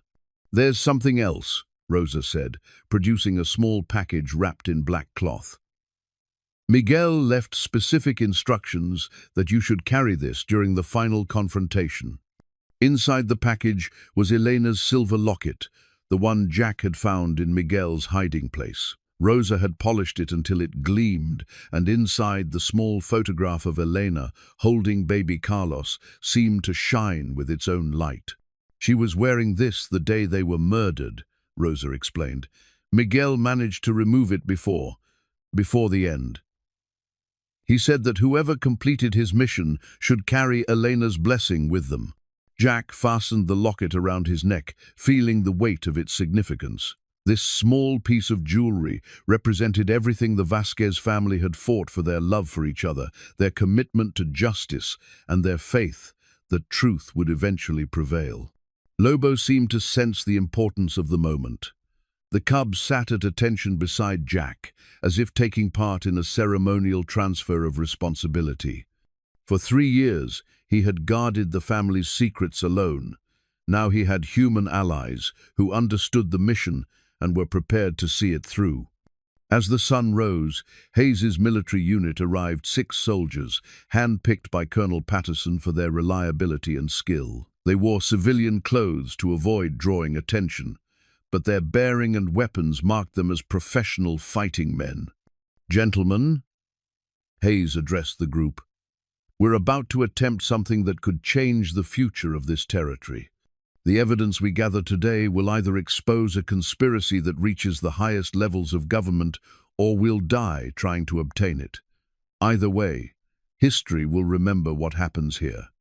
Jack checked his equipment one final time: camera, ammunition, Miguel's documents, and Elena's locket. Everything he needed to complete the mission was ready, but success would depend on timing, courage, and the kind of luck that had sustained him through 8 years of frontier survival. The ride to the target location took 2 hours across terrain that shifted from fertile valley floor to rocky hills dotted with scrub brush and cactus. As they approached the Gutierrez ranch, Jack could see vehicles and riders converging from multiple directions: territorial officials, mining company representatives, and their various security details. From their observation point on the ridge, the scope of the conspiracy became clear. At least 30 men had gathered for the meeting, representing interests that reached from local law enforcement to territorial government to Eastern financial powers. The documents that would be signed here today would legitimize the theft of thousands of acres of family land. "Remember," Hayes said as they prepared to separate for the final approach, "this isn't just about Miguel's family anymore. This is about the future of New Mexico territory and whether it will be governed by law or by corruption." Jack made his way down the ridge toward the rear of the ranch house, using every skill he'd learned during cavalry reconnaissance missions. Lobo moved beside him like a shadow, instinctively understanding the need for absolute silence. The target building was larger than it had appeared from the ridge, a sprawling adobe structure with multiple rooms and corridors. Through windows, Jack could see well-dressed men arranging papers on a large table while armed guards positioned themselves at strategic points. At exactly noon, the sound of gunfire erupted from the front of the ranch. Hayes and his men had begun their distraction, drawing the guards' attention away from Jack's infiltration route. In the confusion, Jack slipped through a rear window and found himself in a storage room adjacent to the main meeting area. Through a crack in the door, he could see the conspirators gathered around their table. Territorial Secretary Wilson was there, along with Sheriff Bradley, Bank President Whitmore, and several men in expensive suits who could only be the Eastern investors. They were signing documents with the casual efficiency of men who'd done this many times before. Jack began photographing the proceedings, capturing images that would provide irrefutable proof of the conspiracy. But as he worked, he realized that something was wrong. The gunfire from the front of the building had stopped too quickly, and the guards seemed more organized than they should have been. Lobo's low growl confirmed his suspicions. They had walked into a trap. The storage room door burst open, and Sheriff Bradley stood there with his gun drawn, flanked by 2 armed men. His cold smile held no surprise, only the satisfaction of a hunter who'd successfully cornered his prey. "Well, well, Jack Morrison, the drifting cowboy who thinks he's some kind of hero."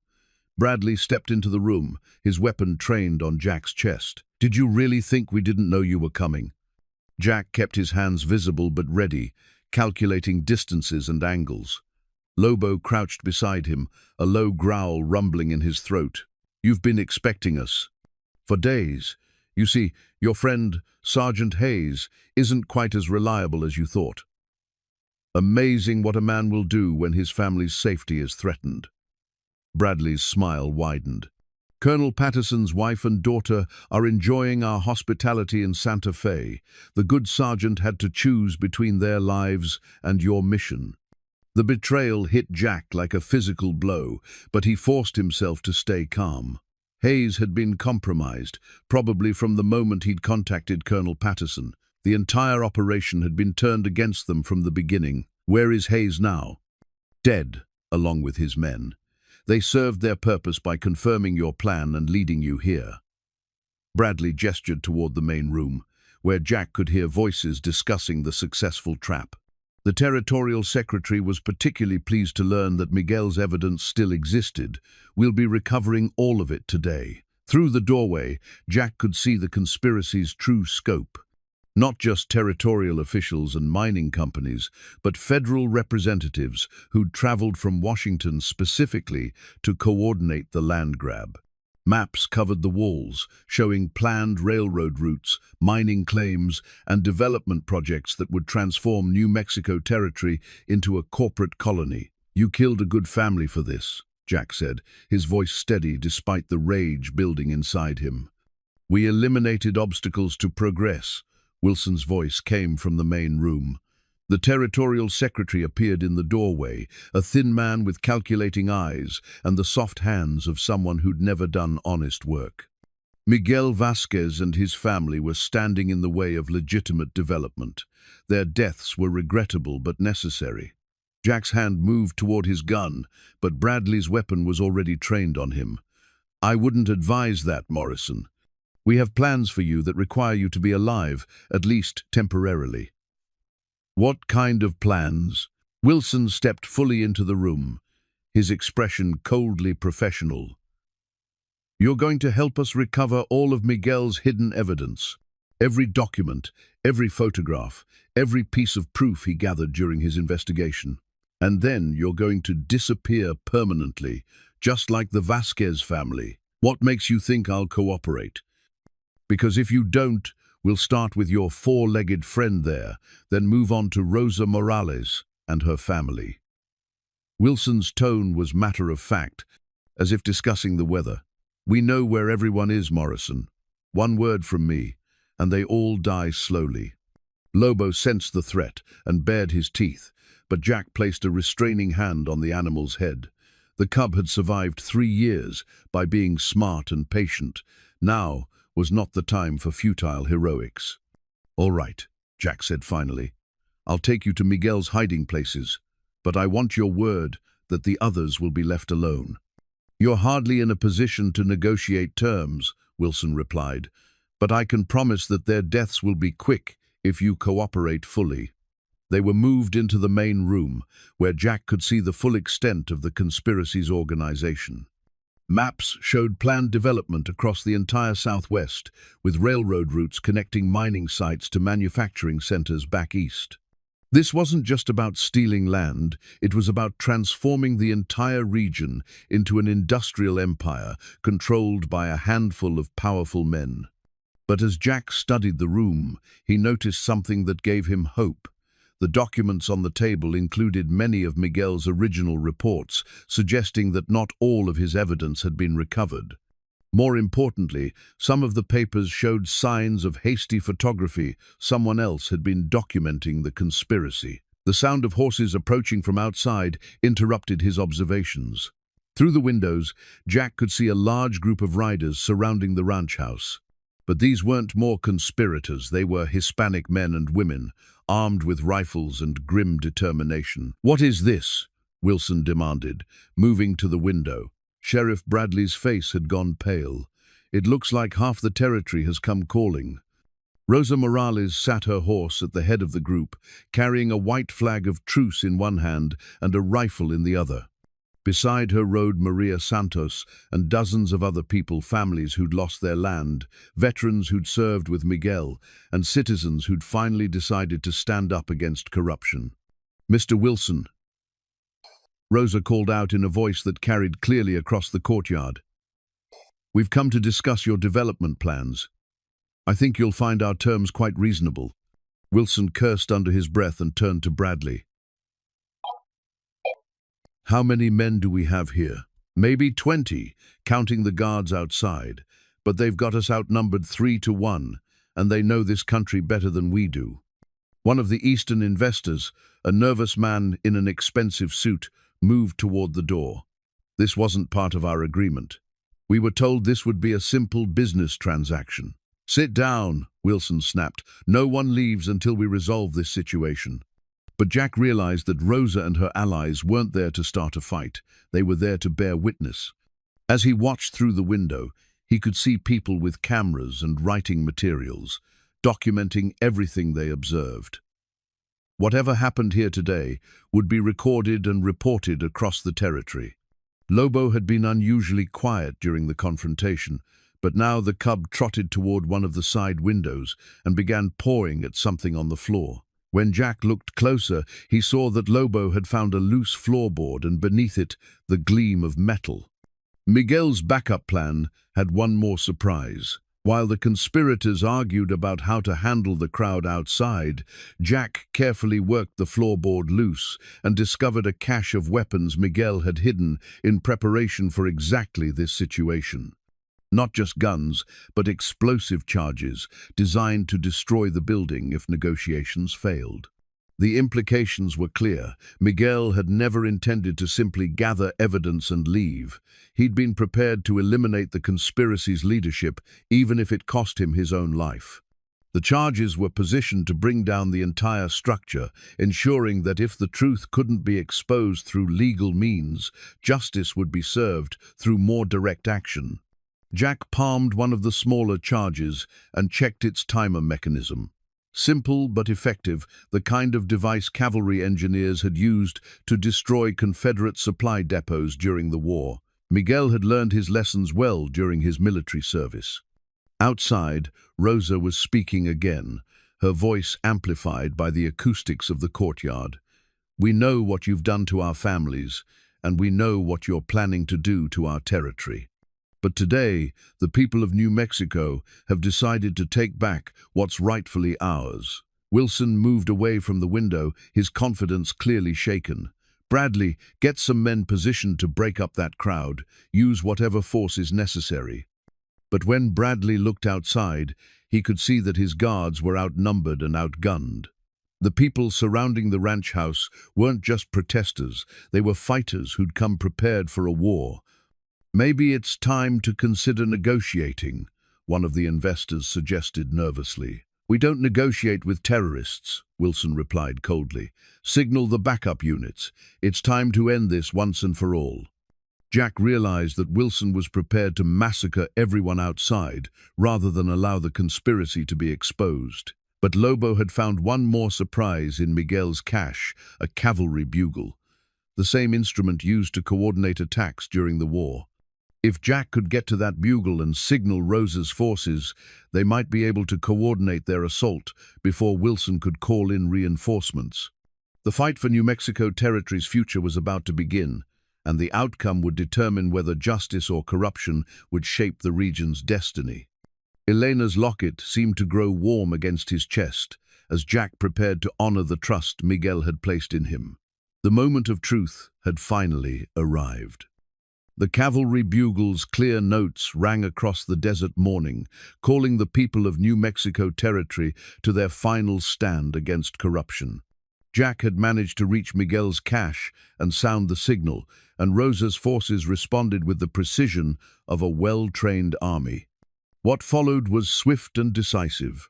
The Hispanic families who'd lost their land fought with the desperate courage of people who had nothing left to lose, while the conspirators hired guns discovered that money couldn't buy the kind of loyalty that came from defending home and family. Sheriff Bradley fell in the first exchange of gunfire, his corruption ending where it had begun, in violence and blood. Territorial Secretary Wilson tried to escape through a rear window, but found Maria Santos waiting for him with Miguel's rifle and 3 years of accumulated anger. The Eastern investors, faced with the choice between fighting and surrendering, quickly decided that their profits weren't worth dying for. They threw down their weapons and begged for mercy, promising to return the fraudulent land claims and compensate the families they'd cheated. When the smoke cleared, Jack found himself standing in the courtyard with Elena's locket still warm against his chest and Lobo pressed against his legs.